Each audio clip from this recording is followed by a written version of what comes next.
నమస్తే, welcome to square talks. ఈరోజు మన స్టూడియోలో సీనియర్ జర్నలిస్టు విశ్లేషకులు భరద్వాజ గారు ఉన్నారు.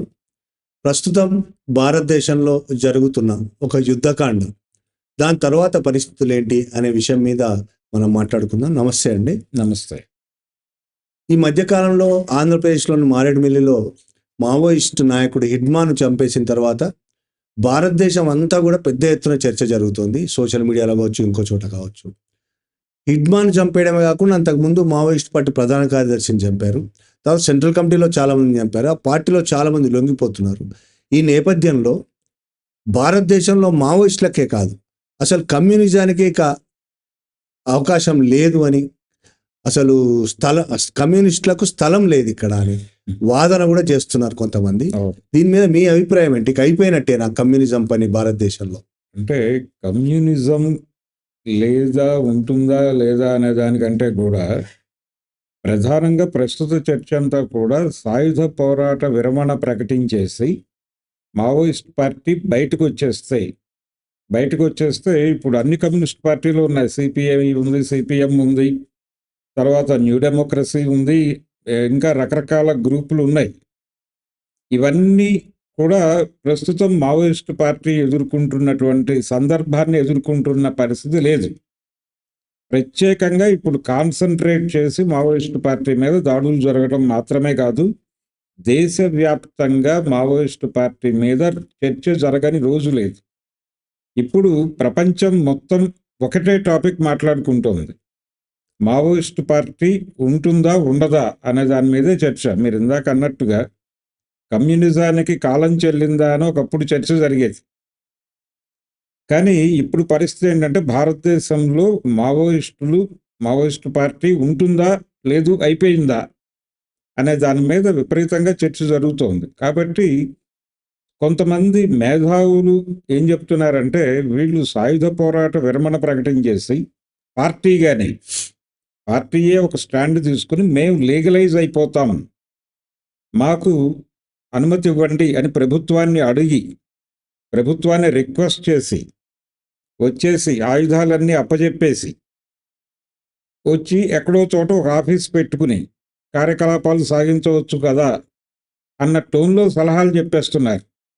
రెండో వైపు అలా కాదు, ఆ పార్టీ ఆయుధం వదలటం అనేది ఆత్మహత్య సదృశ్యం అవుతుంది, దీనికి అంతర్జాతీయంగా అనేక ఉదాహరణలు ఉన్నాయి అని ఎవరైనా గనక, అంటే పబ్లిక్ మూడ్ ఇలాంటి అభిప్రాయాలను వ్యతిరేకిస్తూ ఎవరైనా మాట్లాడితే వాళ్ళ మీద దాడి చేసేంతగా, వాళ్ళ మీద సాయుధ పోరాటం చేసేంతగా వీళ్ళు అగ్రెసివ్గా మాట్లాడుతున్నటువంటి పరిస్థితి.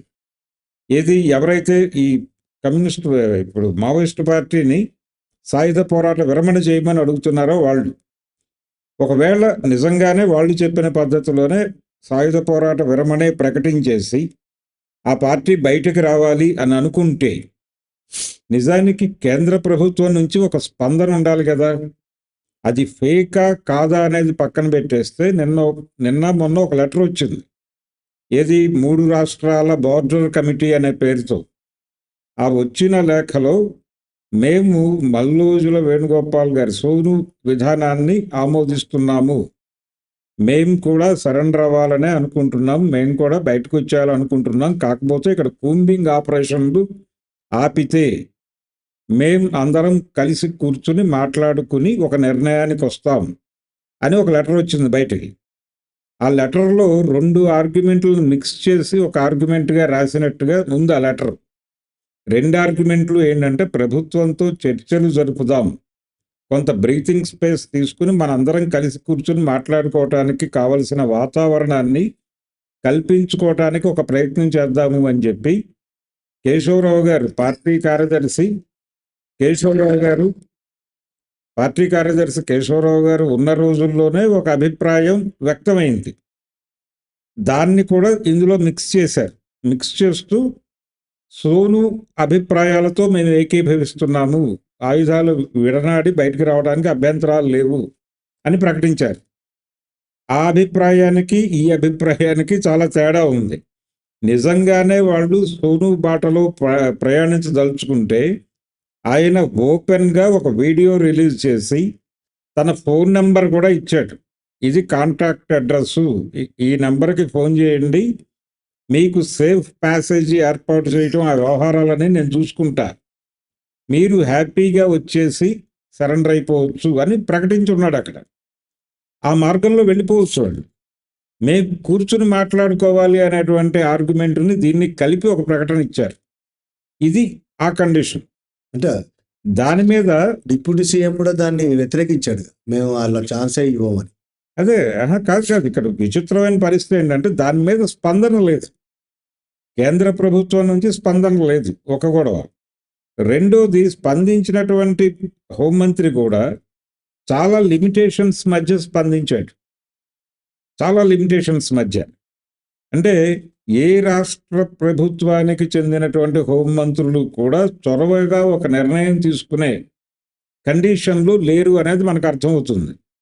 ఆంధ్రప్రదేశ్ హోంమంత్రిని హిడ్మా గురించి అడిగితే ఆవిడ నాకు ఏమాత్రమూ తెలియదు అని మాట్లాడే పరిస్థితి. ఎవరు అడిగే ప్రయత్నం కూడా అందుకే చేయలే.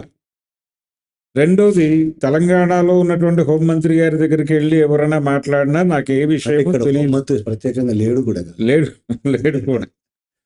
ఇలాంటి కండిషన్. ఛత్తీస్గఢ్లో ఉన్నటువంటి హోంమంత్రి గారు కూడా నాకు ఈ విషయంలో పెద్దగా తెలియదు అన్న టోన్లోనే, ముఖ్యమంత్రి గారు పైనుంచి ఏదైనా వస్తే నాకు చెబితే దాని మీద నేను స్పందిస్తున్నాను తప్ప నేను స్వయంగా స్పందించే పరిస్థితి లేదు అని స్పష్టంగా చెప్పాడు ఆయన. దీని మీద కూడా మిగిలిన 2 రాష్ట్రాల వాళ్ళు అసలు మాట్లాడలేదు. మహారాష్ట్ర హోంమంత్రి మాట్లాడాల్సి ఉంది, మధ్యప్రదేశ్ హోంమంత్రి మాట్లాడాల్సి ఉంది, వాళ్ళిద్దరూ మాట్లాడలేదు. కేంద్ర హోంశాఖ అసలు నిమ్మకు నీరెత్తినట్టు ఉంది. వాళ్ళ దగ్గర నుంచి ఎటువంటి స్పందనలు లేవు ఏ ప్రకటనకి. ఇటువంటి కండిషన్లో ఏ స్పందన లేని పరిస్థితుల్లో ఏ ఆధారం తీసుకుని వాళ్ళు అడగాలి అంటే ప్రభుత్వాన్ని దేబిరించాలా, అయ్యా మేము బయటకు వచ్చేస్తాము మమ్మల్ని బతకనిస్తారా అని అడగాలా? అంటే ఉన్న పరిస్థితుల్లో మీరు దెబ్బలు తింటున్నారు కాబట్టి అడుక్కోవాల్సే ఉంటుంది, ప్రాధేయపడాల్సే ఉంటుంది అన్నదాకా వెళ్ళిపోతున్నారు ఈ మేధావులు. ఒకవేళ అదే నిజం అనుకుంటే, ఒకవేళ బయటకు వచ్చేసి వాళ్ళు విడిగా ఒక ఆఫీస్ పెట్టుకున్నారు అనే నెరేటివ్ని నమ్మితే ఇక్కడ ఉన్నటువంటి కమ్యూనిస్ట్ పార్టీలు ఏం ఆలోచిస్తున్నాయి అనేది చూడాలి. ఇప్పుడు ఆల్రెడీ ఉనికిలో ఉండి వీళ్ళు చెప్తున్నటువంటి సేఫ్ జోన్లో ఉన్నారు, అంటే రాజ్యం యాక్సెప్ట్ చేసినటువంటి ఏరియాలో ఉన్నాయి ఈ కమ్యూనిస్ట్ పార్టీలు, వీటి ఆచరణలు అని అంటున్నటువంటి పార్టీల మనోగతం ఎలా ఉంది అనేది ఒక్కసారి లోపలికి వెళ్తే వాళ్ళు కూడా విపరీతమైన స్ట్రెస్తో ఉన్నారు అనేది అర్థమవుతోంది. అంటే మావోయిస్టుల మీద జరుగుతున్నటువంటి దాడులకి వాళ్ళు రియాక్ట్ అవుతున్నారు. రియాక్ట్ అవటం మాత్రమే కాదు, ఒక చోటకి చేరడానికి ప్రయత్నం చేస్తున్నారు, ఒక ఐక్య సంఘటనగా ఏర్పడటానికి ప్రయత్నం చేస్తున్నారు. తరచూ రౌండ్ టేబుల్ సమావేశాలు పెడుతున్నారు. ఎందుకు పెడుతున్నారు అంటే అన్ని చోట్ల పెడుతున్నారు. వాళ్ళ నిర్మాణాలు ఎక్కడెక్కడ ఉంటే ప్రతి జిల్లాల్లోనూ పెట్టేస్తున్నారు. అలాగే వాళ్ళ ఆ ఏపీ స్టేట్ కమిటీ పెట్టింది, ఇక్కడ తెలంగాణ కమిటీ పెట్టింది. సిపిఐకి సంబంధించి కొంత దూరంగా ఉండేటువంటి సిపిఎం కూడా చొరవగా వస్తోంది, మాట్లాడుతోంది. ఎందుకు ఈ పరిస్థితి ఉంది అనేది వాళ్ళ మనోగతాల్లోకి వెడితే అక్కడ కూడా ఇది టెర్రర్ క్రియేట్ చేస్తోంది, అంటే ఒక ఆందోళన క్రియేట్ చేస్తోంది అనేది అర్థమవుతోంది. వాళ్ళల్లో వాళ్ళు నెక్స్ట్ మనమేనేమో అనేటువంటి ఒక భయం మొదలైంది. అంటే విప్లవము, ఉద్యమము ఇలాంటి పదాల కూడా ప్రజల నాల్కల మీద నుంచి చెరిపేయటానికి ప్రభుత్వం ప్రయత్నం చేస్తోంది. ఎవరైనా సరే ప్రభుత్వానికి అనుకూలంగా ప్రభుత్వం చెప్పినటువంటి పరిమితుల్లో ఒకవైపు అందరినీ కొనుగోలు చేసేస్తున్నారు. బయట డెమోక్రటిక్ స్పేస్ అనేటువంటి దానిలో కనిపిస్తున్నటువంటి ఎన్నికల పార్టీలన్నింటినీ వాళ్ళ కంట్రోల్లోకి తీసేసుకున్నారు, ఇంక్లూడింగ్ కాంగ్రెస్ పార్టీలో కూడా మెజారిటీ భాగాన్ని వాళ్ళు టేక్ ఓవర్ చేసేశారని రాహుల్ గాంధీయే బహిరంగంగా మాట్లాడినటువంటి సందర్భం. సో బయట ఎవరిని మిగల్చట్లేదు, ఎవరినైనా సరే కొనేసి దొడ్లో కట్టేయటము, లేదు లొంగ తీసుకోవటం. మావోయిస్టులకి మాత్రమే పరిమితమైన మాట కాదు అది. లొంగిపోతారా చచ్చిపోతారా అంటున్నటువంటి మాట మావోయిస్టుల్ని మాత్రమే అంటున్నారు కానీ కాదు. మొత్తం కాంగ్రెస్ పార్టీ రాహుల్ గాంధీ దగ్గర నుంచి మొదలు పెడితే ఇప్పుడు మావోయిస్టు పార్టీ కార్యదర్శిగా ప్రచారంలో ఉన్నటువంటి దేవ్జీ వరకు ఈ మధ్యలో ఉన్నటువంటి అన్ని సెక్షన్స్కి లొంగిపోతారా చచ్చిపోతారా అనేటువంటి నినాదం వర్తించి తీరుతుంది అని కేంద్ర ప్రభుత్వం వ్యవహరిస్తోంది.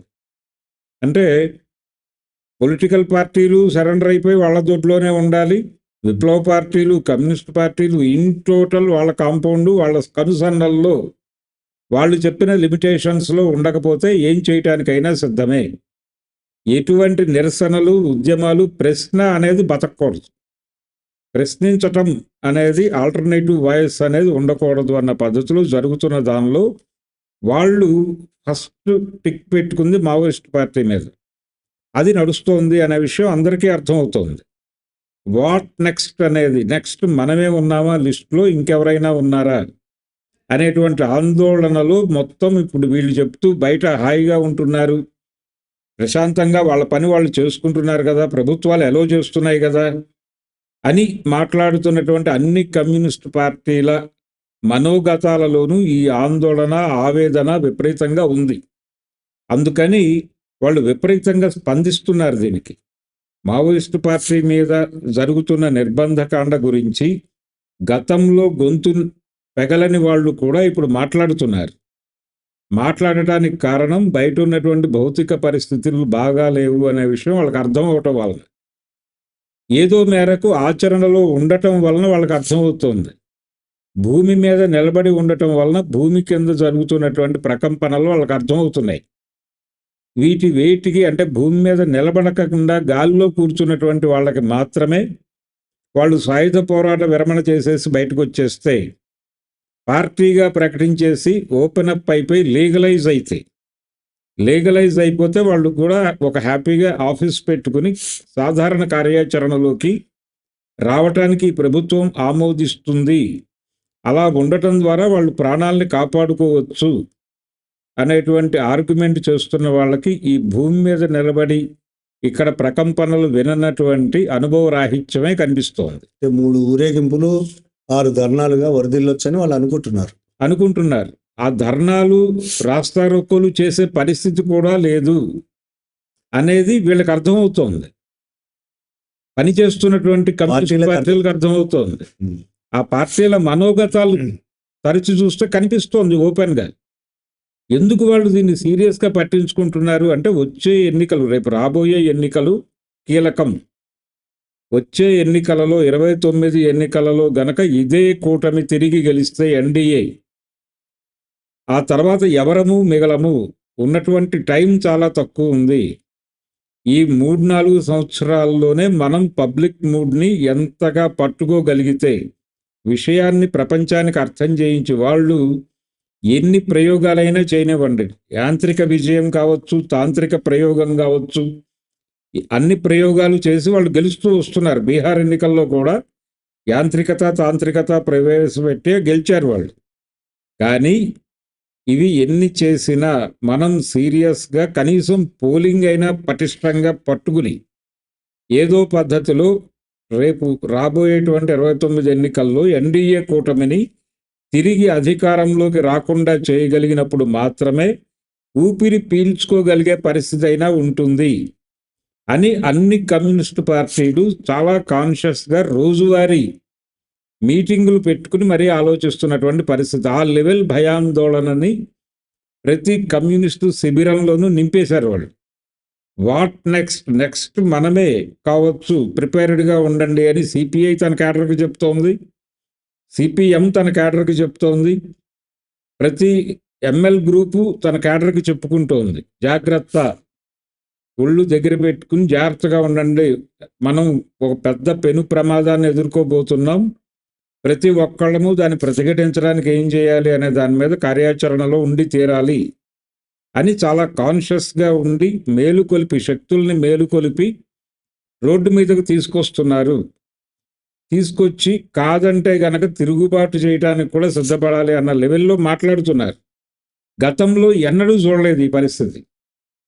ఇది కాంగ్రెస్ పార్టీలో కూడా కనిపిస్తోంది. వాళ్ళ అధికారంలో ఉన్న ప్రదేశంలో కూడా ముఖ్యమంత్రి గారు ఒకలా మాట్లాడితే ఆ పార్టీకి సంబంధించినటువంటి పార్టీ వ్యవహారాలు చూస్తున్నటువంటి పిసిసి బాధ్యతలు చూస్తున్నటువంటి నాయకులు భయంగానే మాట్లాడుతున్నారు.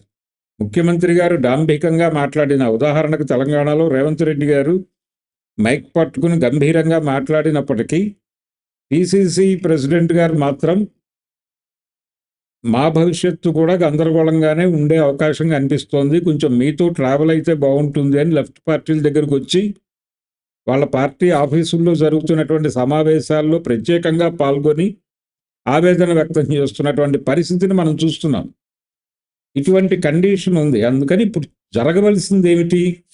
ఒక విస్తృతమైనటువంటి ఈ ప్రమాదాన్ని నేరుగా ఫేస్ చేస్తున్నటువంటి అన్ని సమూహాలని ఒక చోటకి చేర్చి ఒక విశాల ఐక్యవేదికను నిర్మించి ఆ విశాల ఐక్యవేదిక నినాదంగా వచ్చే ఎన్నికలలో ఎట్టి పరిస్థితుల్లోనూ ఈ కూటమి అధికారంలోకి రాకుండా చేయగలిగితే మనం కనీసం ఒక బ్రీతింగ్ స్పేస్ పొంది వాట్ నెక్స్ట్ అనేది ఆలోచించుకోవటానికి ఒక అవకాశం దొరుకుతుంది. ఇప్పుడు మీరు చెప్తున్నట్టు ఈ ఎజెండా బీజేపీ ఎజెండానా, అదానీ అంబానీ లాంటి వాళ్ళ ఎజెండానా? ఏదండి అణచివేయడం, మొత్తం అందరినీ నాశనం చేసే ఎజెండా. అంటే అందరినీ నాశనం చేయటం అంటే ప్రశ్నించకూడదు, ప్రశ్న అనేదాన్ని చంపేయాలి. ఇది ప్రోగ్రాం. ఈ ప్రోగ్రామ్ అనేది కార్పొరేట్ల ఎజెండా. కార్పొరేట్లకు వీళ్ళు అష్యూరెన్స్ ఇచ్చినటువంటి ఎజెండా. ఇది అమలు చేసి తీరాలి. ఇప్పుడు వందలాది ఎంఓయూలు చేసుకుంటున్నారు, రకరకాల కంపెనీలతో ఎంఓయూలు చేసుకుంటున్నారు. 1000 ఎంఓయూలు చేసుకుంటే అందులో 20 మాత్రమే ప్రాక్టికల్ దీనిలోకి వస్తున్నాయి. ఆ విషయం చాలామంది చార్టర్డ్ అకౌంటెంట్లు మాట్లాడుతున్నారు. విజయసాయి రెడ్డి కూడా మాట్లాడాడు నిన్నో మొన్నో. కాబట్టి ఈ ఎంఓయూలు కుదుర్చుకున్నటువంటి కంపెనీలు, కార్పొరేట్లు అడుగుతున్నటువంటి షరతుల్లో ప్రధాన షరతు, మేము అక్కడ జరిపేటువంటి యాక్టివిటీకి నిరసన జరిగితే మీరు ప్రజల నుంచి భూములు లాక్కుని మాకు ఇస్తారు, ఓకే. మేము తీసుకుని అక్కడ పని మొదలుపెట్టిన తర్వాత అక్కడ ఎవరో వచ్చి మమ్మల్ని బెదిరించరని గ్యారంటీ ఏమిటి?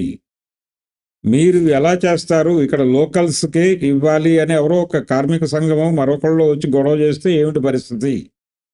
ఇలా నిరసనలు ఇవి లేకుండా చదును చేస్తారా? ఆ చదును చేయటం జరిగిందా లేదా మాకు ఒక అష్యూరెన్స్ ఇవ్వండి అన్న పద్ధతిలో వాళ్ళు అడుగుతున్నారు. వాళ్ళ ప్రజలు దండకారణ్యంలో జరుగుతున్నది దాదాపు అదే కదా. అదే అంటే దాదాపు ఇప్పుడు మళ్ళీ నిన్న మొన్న సోషల్ మీడియాలో చాలా వీడియోస్ వస్తున్నాయి.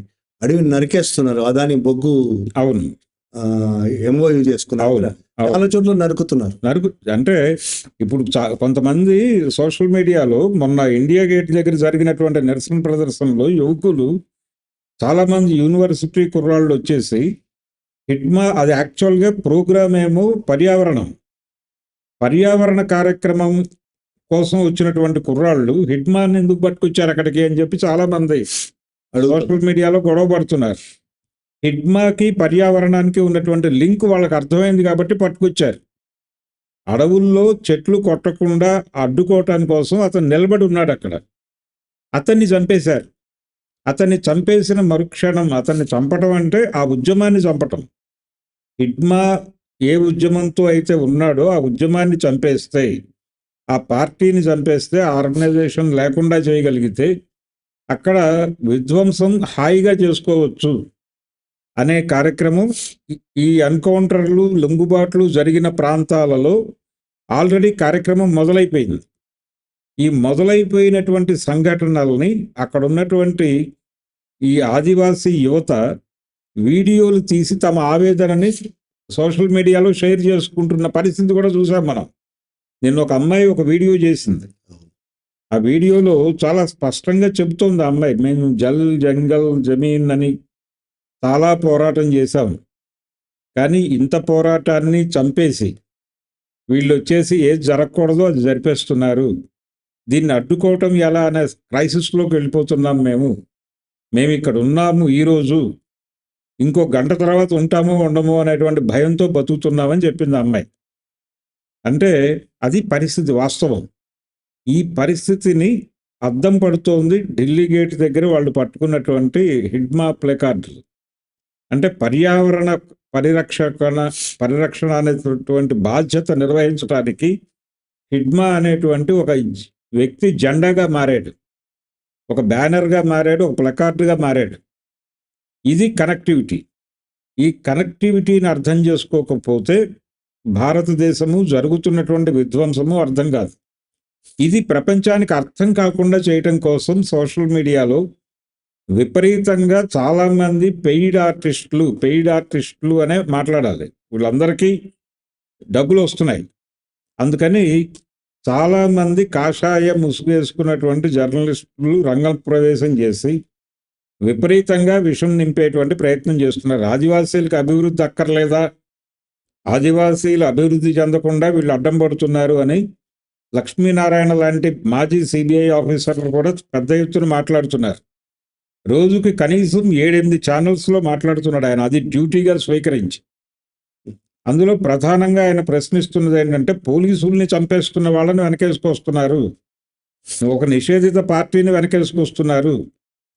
అలాగే ఆదివాసీలకు అభివృద్ధి వద్దా, అక్కడ రోడ్లు వేస్తే కాదంటారు వీళ్ళు, పరిశ్రమలు పెడితే వద్దంటారు. ఇలాగైతే ఎప్పుడు డెవలప్ అవుతారు వాళ్ళు? అభివృద్ధి అనేటువంటి దానికి వాళ్ళు చెప్తున్న నమూనా ఏమిటి? పెట్టుబడులు తీసుకురావటం, కార్పొరేట్లను తీసుకురావటం, ఇది మాత్రమే అభివృద్ధి అని చెప్తున్నారు. దీన్ని కాదన్న ప్రతి ఒక్కడు అభివృద్ధి వ్యతిరేకే, వాడిని చంపేయటానికి ఒక కారణంగా దాన్ని చూపించేటువంటి పరిస్థితి. అంటే ఈ అభివృద్ధి అనేటువంటి నమూనాలో ఎక్కడా కూడా వీళ్ళ అభివృద్ధి ఉంది, రాజకీయ నాయకుల అభివృద్ధి ఉంది, కార్పొరేట్ల అభివృద్ధి ఉంది, కానీ ప్రజల అభివృద్ధి అక్కడ భూతద్దం వేసుకుని చూసినా కనిపించని పరిస్థితి. ప్రజల జీవితాలు నాశనం కావటం, ప్రజల్ని ముష్టివాళ్లుగా మార్చేటువంటి ప్రోగ్రాం ఇది. ప్రజల్ని ముష్టివాళ్లుగా మార్చడానికి జరుగుతున్నటువంటి గ్రౌండ్ రియాలిటీ అర్థమవుతోంది వాళ్ళకి. ఎవరైతే నిర్వాసితులు కాబోతున్నారో వాళ్ళకి అర్థమవుతోంది. కానీ బయట కూర్చున్నటువంటి మైదాన ప్రాంతాల్లో ఉన్న వాళ్ళకి, మిడిల్ క్లాస్కి, అప్పర్ మిడిల్ క్లాస్కి ఇది అనవసరమైన గొడవగానే ఇంకా అర్థమవుతోంది. దాన్ని వాళ్ళల్లో ఉన్నటువంటి ఆ నిష్క్రియాపరత్వాన్ని నిలబెట్టడం కోసం ఈ సోషల్ మీడియాలో ఈ లక్ష్మీనారాయణ గారి దగ్గర నుంచి మొదలు పెడితే ప్రతి ఒక్క మేధావి ఆ పనిలో ఉన్నారు. కానీ ఎక్కడైనా సరే భూమి తీసుకున్న తర్వాత ఆ ప్రాంతపు ప్రజల ఉపాధికి ప్రధానమైనటువంటి ప్రాధాన్యత ఇచ్చి ప్రభుత్వాలు వ్యవహరిస్తున్నటువంటి పరిస్థితి ఎక్కడా కనిపించదు. అంటే ఆ ప్రాంతంలో ఉన్నటువంటి యువతలు, చదువుకున్నటువంటి యువకుల్ని సెలెక్ట్ చేసి ఆ పెట్టబోతున్నటువంటి కంపెనీలో హై లెవెల్లో ఉన్నటువంటి టెక్నోక్రాట్ ఉద్యోగాల్లో వాళ్ళు పనిచేయగలిగినటువంటి శిక్షణ ఇచ్చిన తర్వాత మాత్రమే అన్ని విభాగాల్లోనూ ప్రథమ ప్రాధాన్యత స్థానికులకే. అన్ని చోట్ల వీళ్లతో నింపిన తర్వాత ఖాళీలు మిగిలితే మాత్రమే బయట వాళ్ళని తీసుకుంటాము. ఇందులో ప్రతి పని కోసము ఇక్కడ అర్హులైన వాళ్ళని ఎంపిక చేసి శిక్షణ ఇచ్చి వాళ్ళని రిక్రూట్ చేస్తాము, అందుకోసం ఈ ఇన్స్టిట్యూట్ పెడుతున్నాము ఈ ప్రాంతంలో అని భరోసా ఇచ్చి భూములు తీసుకుంటున్నటువంటి ప్రభుత్వం కానీ పరిస్థితి కానీ లేదు. ఇది లేకుండా పరిశ్రమలు పెడితే స్థానికులు బల్లలు తుడిచే ఉద్యోగాలు, టాయిలెట్లు కడిగేటువంటి ఉద్యోగాలు, గేట్లు తీసే ఉద్యోగాలు తప్ప ఏమీ రావు. ఇలా 4 రోజుల తర్వాత వాళ్ళు ఇచ్చిన డబ్బులు అయిపోతాయి. ఈ ఉద్యోగాల్లో నుంచి వాళ్ళని ఎప్పుడు తీసేస్తారో తెలియని పరిస్థితి.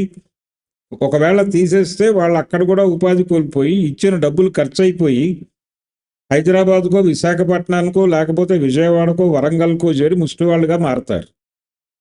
ఈ దేశంలో కొద్దో గొప్ప సొంత ఆస్తి ఉండి ఏదో దాని ఆధారంగా బతుకు వెళ్ళదీస్తున్నటువంటి పరిస్థితులు దాదాపు 150 ఏళ్ల నుంచి వాళ్ళు అక్కడ బతుకుతూ ఉండుంటారు 3-4 తరాలుగా. వాళ్ళని అక్కడి నుంచి తొలగించేసి వాళ్ళని ముష్టివాళ్ళుగా మార్చేస్తున్నటువంటి ప్రభుత్వాల అభివృద్ధి. ఇప్పుడు అడవి, పర్యావరణం వీటికి సంబంధించి మన ఢిల్లీలో కూడా స్టూడెంట్స్ పర్యావరణము, హిడ్మా గురించి కూడా మాట్లాడారు. ఇప్పుడు దండకారణ్యం అంటే ఎక్కడ దూరంగా ఉంది, మనకు సంబంధం లేదని మనం అనుకుంటున్నాము కావచ్చు, ఇక్కడ మేధావులు అనుకుంటుండొచ్చు. కానీ దండకారణ్యాన్ని పెట్టుబడిదారులందరికీ కార్పొరేట్లకు ఇచ్చేసి నాశనం చేసేసి పర్యావరణం ధ్వంసం చేస్తే అది భారతదేశం మొత్తం మీద ప్రభావం చూపిస్తుందని మొన్న ఢిల్లీలో ప్రదర్శన చేసిన ఒక అమ్మాయి మాట్లాడుతూ చెప్పింది.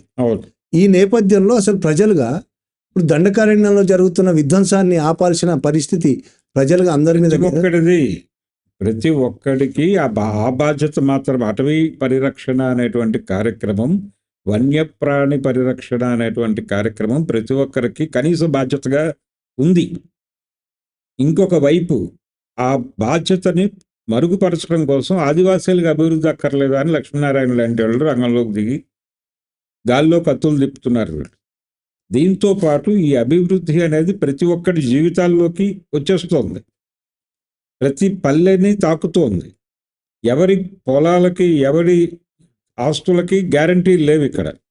కార్పొరేట్ సోషలిజం అనే పదంతో వాళ్ళు ముందుకు వచ్చేస్తున్నారు. మీ అందరి ఆస్తులు మావే, మీ అందరికీ ఏదో పద్ధతిలో ఉపాధి కల్పిస్తాం అనేటువంటి వాతావరణంలోకి ప్రపంచాన్ని తీసుకెళ్ళిపోతున్నారు వాళ్ళు.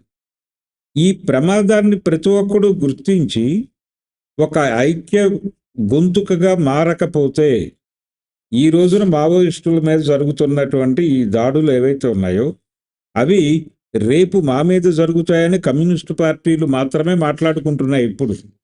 కానీ ప్రతి పొలిటికల్ పార్టీ మనోగతంలోనూ ఇదే ఉంది. పొలిటికల్ పార్టీల మనోగతాల్లోనే మాత్రమే కాదు, ప్రతి సమూహం మనస్సులోనూ ఇదే ఉంది.